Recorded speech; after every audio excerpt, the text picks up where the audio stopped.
I miss them already. It's only been 1 year that we haven't really done it officially, you know. And I just remember last Christmas just feeling, I don't know, it was odd. This Christmas wasn't the same. I don't want to cry. Because I can't say what I want to say. It wasn't the same. It was awesome to be with our immediate family, but Christmas and Thanksgiving when I was little, and even when I wasn't so little, was the holidays were the one thing that you could really look forward to. Even if, you know, people aren't passed away, as obviously Grandma is, everybody's not gonna probably be around.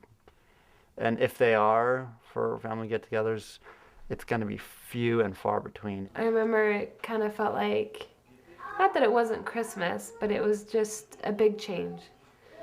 And I guess it was the first year that I realized that it was just kind of a turning of the generations, that now our family had to take the step where I had to have, you know, I'm an adult now. I'm a mother with 3 kids and a husband, so like I have to do my own Christmas.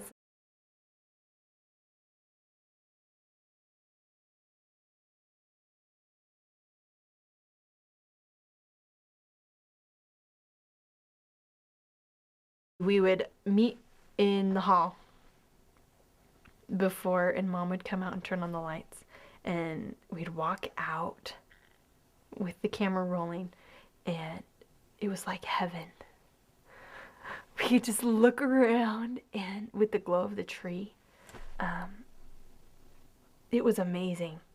I seriously felt like I stepped into heaven, because each person had their little pile of things with a jacket or a toy or a cool pair of shoes. I remember when we were younger, maybe getting one gift, and I don't remember being a lot of presents under the tree. Something woke me up one night. It was Christmas Eve, of course, and when I woke up, we all slept upstairs, the kids did.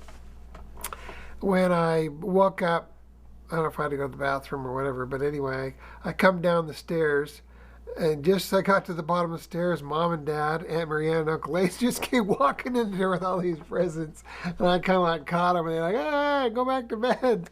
I remember the best part about Christmas is my grandma and Grandpa Gatton and my grandma and Grandpa Lee would both come and watch us open presents. And it was always fun to have them there and experience it with us. Grandma and Grandpa used to always come over to our house on Christmas morning. I think invariably, I don't think they ever missed. When Grandma and Grandpa were finished with their whatever they did, they came over and they visited our house after we'd opened most of our presents to see what cool stuff we got, and then they were the best. And then they would go to the Wallaces and stop by theirs, and then they'd go to the Gattons. Didn't they go to the Gattons? And they'd make sure they'd do the rounds before everyone came over for dinner. I'd go over early to Grandma and Grandpa's house. I'd help Grandma put tablecloths on all the tables because Grandpa would bring in all the extra tables. And then my job was to cut up and prepare the vegetable tray for everybody. And I'd spend like an hour and a half on it, like arranging it and making sure everything was cut up just right. She would have her nice table extended as big as it goes. And she'd put up a couple card tables, and then her kitchen table was normally a circle, and it would expand huge. As we walked in, Grandpa would be there cooking something, and he'd be like, hey, you guys, you cotton pickers, look who the cat drug in, and Grandma would be right there to greet us. That's what Grandpa would always say, I guess, when you came through the door, you know. You cotton picker, give you a hug, you know, try to break your ribs. And I remember almost breaking his, well, he had already hurt himself once, and then I gave him a hug one time, and I forgot that he had hurt his ribs, and I squeezed him too tight, and he said the same thing. Ah, you cotton picker. I just always remember her. I can hear it in my mind still. Just, how do? We would just walk in and say, I don't know if this is normal, but we would say, knock, knock. And Grandma would say, how do? Come in. It was always a warm feeling You know, not only because it was a special time of year during that time, but the temperature was about 90 degrees every time we went over, and we used to dump the water out on top of the stove and it would just bubble away. People would have the toys they got that day, or something that, you know, they wanted to show you, like, look what I got for Christmas, and show it off, and maybe you'd be jealous. One of the things I really like about Christmas is I call it a Christmas buffet rather than a Christmas sit-down dinner. And when I was at school, I'd tell my friends how it was at my house, like Thanksgiving that I missed. Like everyone, they would go to Grandma and Grandpa's house, and we have a Christmas buffet. Everybody just brings everything. It's a big potluck, and use plastic utensils and, you know, paper plates and stuff. And that's what you ate on for Christmas and Thanksgiving. And we'd always say that we were going to eat at 1, but we never did. We'd always eat about 3:30. The reason for that would be, well, sometimes we were late, but Aunt Sandra came from the longest distance. We'll give her the credit. She came from 45 minutes away, and they were always late. I remember at Grandma and Grandpa's bringing things that we got over and playing with our cousins, and eating pie. The Gatton's pies, they would bring like 20 of them, and they were always homemade and delicious. Mom didn't like to make pies, so she would usually try to make a little dessert or something. My mom used to always bring Divinity a lot over there. That was something that she used to always like, that I really liked at that time of year. And then Aunt Paula and Jim, they used to bring over this, I can't remember the name of it, the fruit. The ones with the seeds in it, pomegranate salad or something that was really good too all the time. Mom would always bring her pomegranate jello and her green pistachio marshmallow salad. Aunt Paula's famous green jello, which I love. And green jello. The marshmallows, pistachio. Aunt Jean's big, huge pan of marshmallows and yellow. I don't even know what it is. I just remember everyone would bring a ton of pies, and we'd have ham and potatoes and turkey, and we'd just stuff ourselves. The food was great. I used to love that part of it. Just eating as much as you could because the food was so good, yeah. Take a break for a little while and then go back and eat some more. You know, I remember, you know, Grandpa always making the mashed potatoes, you know, his own little recipe. I know Grandpa was always at the stove making spuds. Grandpa always made the potatoes. Always never making enough because I think he enjoyed making them so much. Grandpa would always make mounds, too much potatoes. Even though we had a big family, too many potatoes. We'd eat, everyone would bring food, and then we'd kind of lay around and sleep, watch TV, play the games we brought. About 6 in the evening, everybody sprawls out across anywhere they can lay down, and everyone just sleeps because they had too much turkey. Everyone was sleeping across each other while someone else was trying to watch football in the other room. I just remember the gathering. I just remember chaos. You know, there's just everything's going on all the time. In later years, it was trying to convince Grandma to let us watch football. In the mid years, it was lay around, try to catch up on sleep, and eat a bunch of good food. And then in early years, it was just run around and raise heck. Christmases at Grandma and Grandpa's were always lots of people. When I first joined the family, there was a ton of cousins, and I wasn't used to that because we never got together with our cousins, so we always lived too far away. So there was just a lot of people, and all sitting on each other's laps. When I got married and had Christmas, that was fun because I didn't know what Christmas was supposed to be. It's a lot of noise with the Lees, but I got used to it. Uncle Jim and Steve and Uncle Gary and everybody telling their hunting stories, and so they were over there, you know, loud, talking about their hunting stories, and they just get louder and louder, and as the kids get louder, the parents get louder telling their stories, and pretty soon it's like this competition of everybody just yelling, you know. I mean, that's what I mean, if anybody from the outside world were looking in, I don't think they'd know quite what was going on. Maybe they wouldn't think we didn't like each other very much or something. Once pie comes out, then everyone gathers around the dining room table to play cribbage. They never actually taught everyone else, just whoever played cribbage got to play cribbage. It seemed like after dinner, when everybody was hanging out, we'd always, you know, sometimes we'd play rook or Mormon bridge. Like, that was usually the adults. The kids would, like, we would go down and play in the basement. One of the specific things that I remember is I believe I was about 9 or 10 years old, somewhere in there, and Jeff was about the same age, and we decided to play a little bit of hide and seek. And at that time, Jeff and I just thought, well, we'll hide, and then everybody else come try to find us. And we hid in a place down in the basement that I don't think anyone ever found us. Maybe we'd sit at the top of the stairs in that little place it was cool because the older kids would go across and sit in the corner above the corner we weren't supposed to play on the stairs. And the little kids couldn't make it out there, so that's how they'd like get away from the little kids, meaning me. One other memory I had one Christmas, there was a bunch of us in the basement sneaking around in all the rooms down there and figuring out what was down there. Remember, we found a pack of matches and we went into an extra bedroom in the deepest, darkest corner of the basement and started lighting little things on fire. And I remember we burned up half of one of Grandma's lamps. When we were really young, I remember always going out and playing in the snow. A group of us would gather and we'd head over to a hill and go sledding occasionally in the evening. Grandpa had these huge inner tubes, and I don't know what they came from, but we'd stack, I remember specifically one time we stacked, I don't know, as many people as we could, like the bigger people on the bottom, and I think Brett and I were like 8 years old or something like that, and we were on the top because we were the smallest. And here we go, you know, I think, you know, we had to scoot and push to get the thing to even start moving down the hill.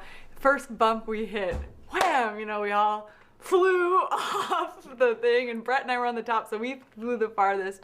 I don't know if he got injured, but I ended up with like a bloody nose, and I don't think I sledded the rest of the day. It was kind of a traumatic experience. Back then, my dad was quite ingenious. If we didn't have a hill to sled on, the roads were usually quite icy. They didn't use a lot of sand and things. And the hood of the car, he would connect it to the back and turn the hood of the car over, and we would sit in the hood of the car, and he would pull us behind his truck. And boy, he'd go whizzing. He'd go around a corner. He wouldn't stop at the stop signs, and we'd just go whizzing out and sometimes just roll off the hood of the car. I remember hooky bobbing, another fun thing that we used to do in the wintertime.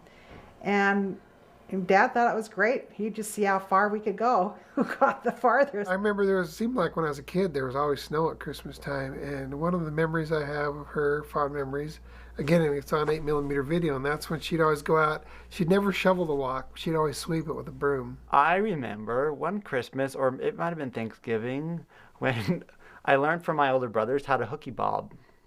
I'd never done that before, and since have not done that. We got all the little kids to run out and play in the street, so the cars would slow down. Well, what happened was it snowed, and then people had driven on it, and since it was a residential street, it was solid white from the whole thing. There was no gravel. All I know is that Joanne Wallace is about the craziest driver on Davenport. Well, what they would do is they let the sled down in the road before someone would come up, and so they'd have to stop, and then there'd be people off on the side hiding or whatever, and they'd go and they'd grab the back of the people's car. Still is, especially if they're driving around that old station wagon. And then someone would go and pick up the sled, and then when the person would go, they would hold on and then slide down the whole way. Well, you kind of got it mixed up. It wasn't always a sled that we throw out in the middle of the road. Well, yeah. Usually we just take big ice chunks, so they'd be like, what is going on? And they'd slow down. That was one of my favorite Christmases. I mean, I remember after that, we used to always hope there was enough snow at Christmas so we could go hooky bobbing. I don't really have any cousins my age on either side, but like Brennan, Danny, and Bree, I try to hang out with them, but I was like the little peon kid who it's like, if they're in a good mood, I could hang out with them, but if they were feeling high and mighty, I was left in the dust, and I'd try to go find what they were doing, but they'd have to do the secret things that they were doing. I was just kind of shooed. One of the things that Bryn, Danny, and I always did the threesome. We would go down in the basement and make a little fort. This is why all the older kids were too cool for us. We'd spend hours just making this elaborate fort from the end of the stairwell, going all the way into the bedrooms back in the back. And we would take the food and put them in bowls. And we'd make like a haunted house, and we'd have the kids touching the foods and be like, this is the brains. We'd go get kids that were smaller than us, which we were pretty much the smallest kids, but I mean, it was us too. The older kids would do it, and we would, and then they'd take us through it, and then we just kind of kept doing it. I only remember myself, Benji, and Cassie. We would bring leftover food to the basement, and we would do a haunted house. Yeah, I remember starting that. I gradually didn't go. I think I did it for 2 years, and then I sort of I saw the other smaller kids excited about it, so then I was sort of like, oh, well. There was a tunnel you had to go through first, and there'd be people hiding out there with the vacuum to like put it out there and like "Arr!" and scare you, or there'd be someone there to grab you, and you'd be led through. And then once you got into the room with the freezer outside the laundry room and everything, then they had to blindfold you and lead you over the shoes. Oh, sorry, all those shoes are just from other guests that have been here before. None of the adults knew anything that was going on downstairs. They were just, yeah. They were just doing their own thing upstairs, visiting or whatever, and we'd go do all the fun stuff. Their tree, I remember they had that, the star on top of the tree was round, and it had not garland, is it garland, like silver, the shiny tinsel-y stuff around it, and the lights. I remember that star specifically on top of their tree, and they also had another one that had like the different colors. I remember some of the decorations at Grandma and Grandpa's house.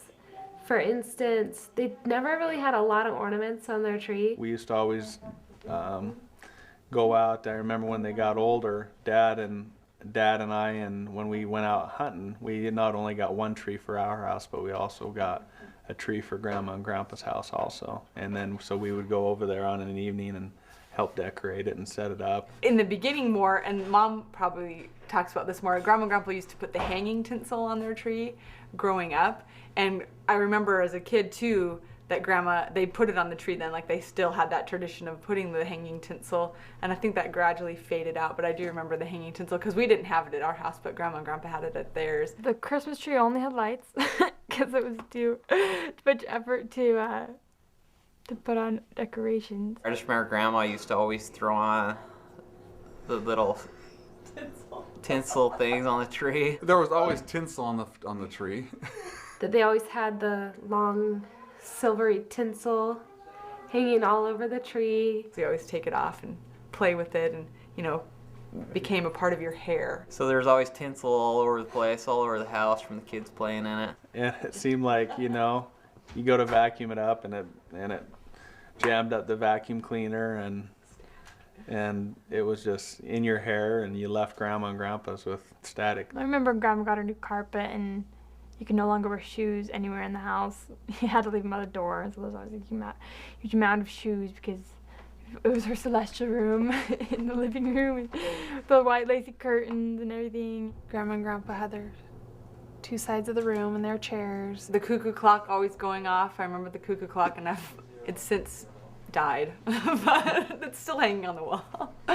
But yeah, the cuckoo clock always, and the big grandfather clock. Those are just sounds that if you hear them again, it'll just automatically remind you of their house. Or if you hear a cuckoo clock, that's what you remember. Grandma used to always sit at the table. It seemed like she never really went down in the area until we opened up gifts, because she sat at the table and wanted to, just sit and visit with people around there. And so you always had to kind of go to her if you wanted to give her a hug or tell her hi or whatever. Also a wonderful memory, I forgot about this, about Christmas when we were older is when the missionaries started going out on missions, the cousins. Hold on, there's the clock. But that we'd get those calls at Grandma and Grandpa's. I remember that. And I remember as a missionary calling, looking forward to that call that I would get to make to Grandma and Grandpa's, because I'd get to talk to all my cousins and I knew who was going to be there. And before I went, you know, I mean, I knew when I would go that I'd have that opportunity. So I remember, I loved that. I loved when the cousins would call from all over the world and whatever, and we get to talk to them and just hear their voice. It's amazing, I think, just how much comfort you can get in somebody's voice. Now I'm gonna cry.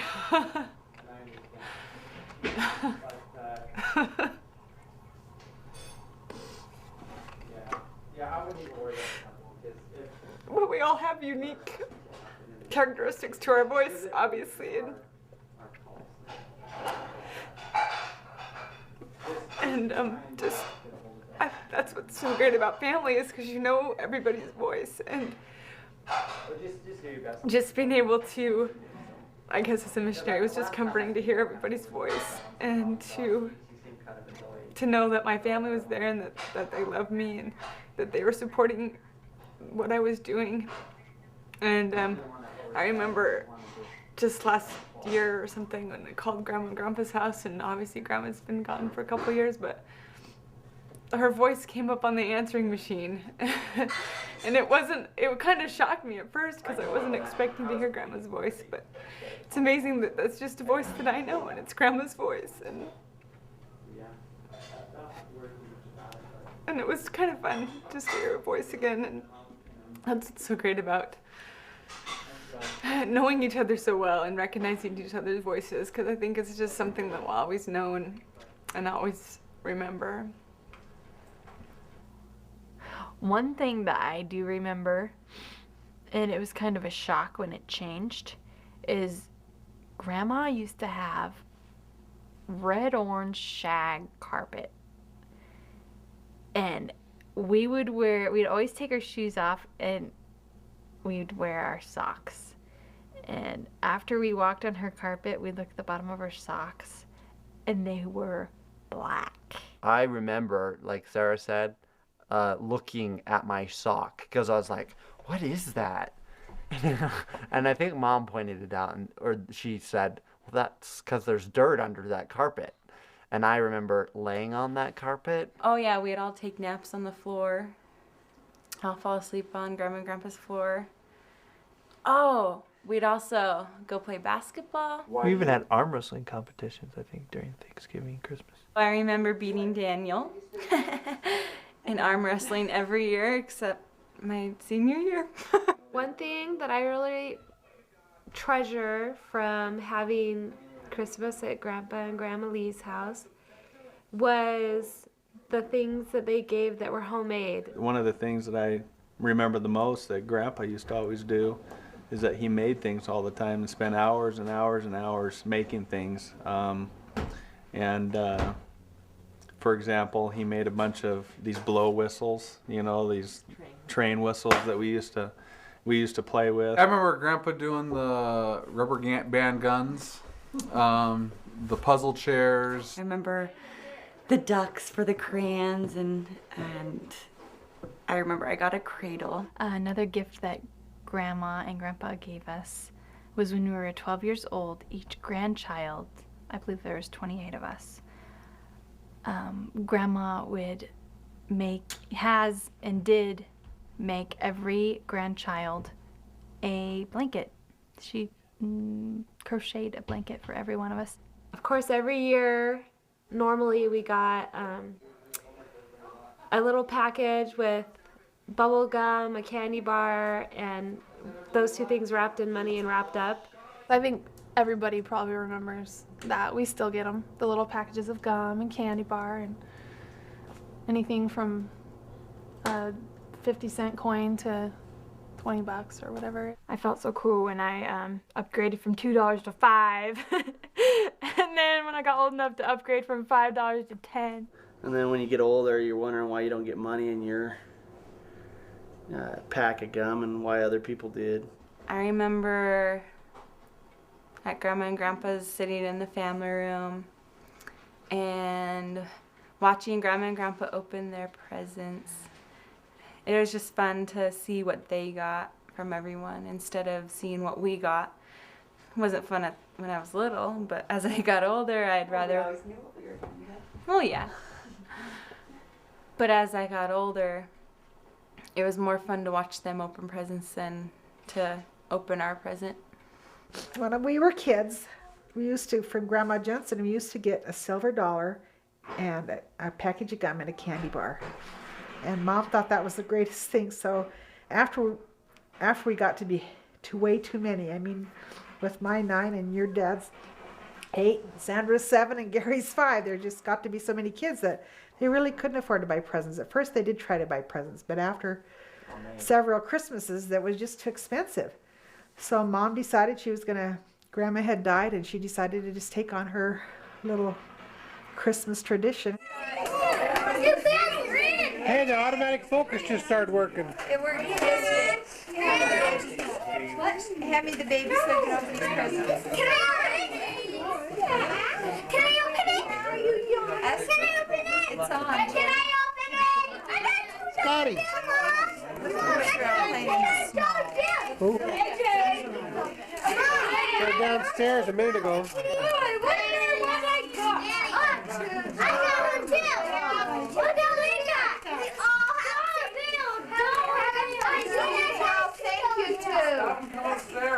And a calendar. Money. Where's your money? Did you lose your money? I don't know what I got.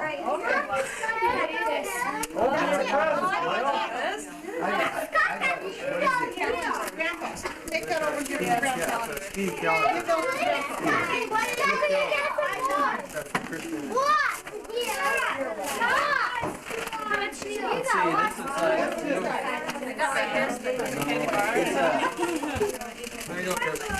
It's a car, yeah.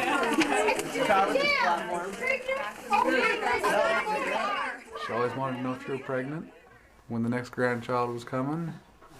Grandma, I just remember getting a big hug and a kiss. Cookies and candy bars and $10. She always gives us a hug. Oh, another thing about Grandma, and this is funny. I mean, I'm not married yet, but I know my name was on the temple list.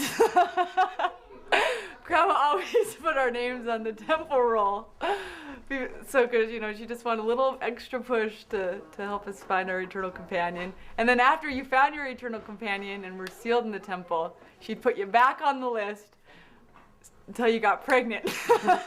One thing that I remember about Grandma doing consistently at Christmas time was making fudge. She always made her big pan of fudge, and I ate a lot of it. I think some of the best fudge I've ever eaten is Grandma's fudge. Brittany always got a special pan.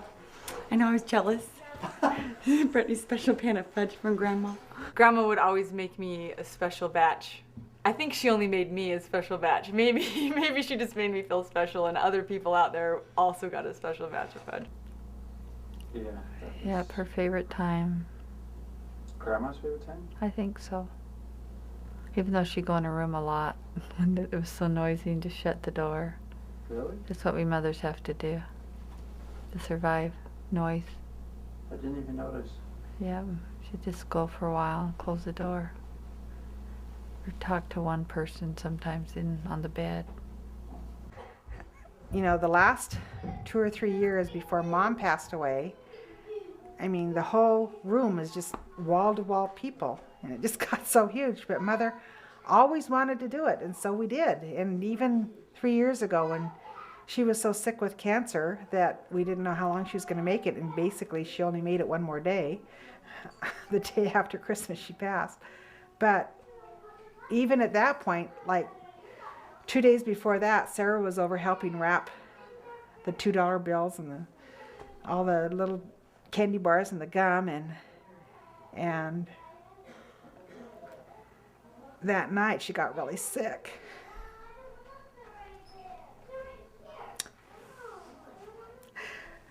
But before then, I'd been with her all day